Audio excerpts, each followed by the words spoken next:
সাউজি বলে লুসি কি এটা সিরিয়াস ভাবে নিবে নাকি? নিতাও বলে তুমি সিরিয়াস ভাবে বলেছ, তো ও সিরিয়াস ভাবে নিবে না? সাউজি বলে আমি এখনই সত্যটা বলে দিব। লিনি বলে তুমি কি পাগল?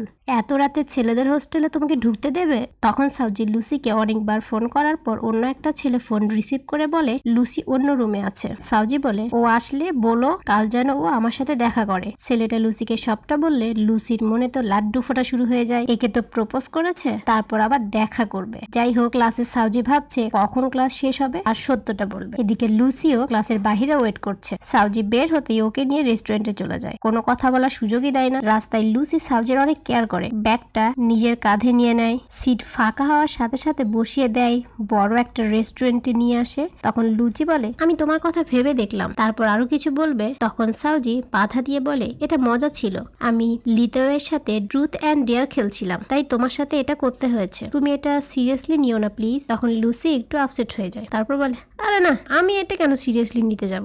আমি তো তোমাকে একটুও লাইক করি না, আমি এসব ভাবতেই পারি না, আর তুমি তো আমার ফ্রেন্ড, তাই না? এতে সাউজি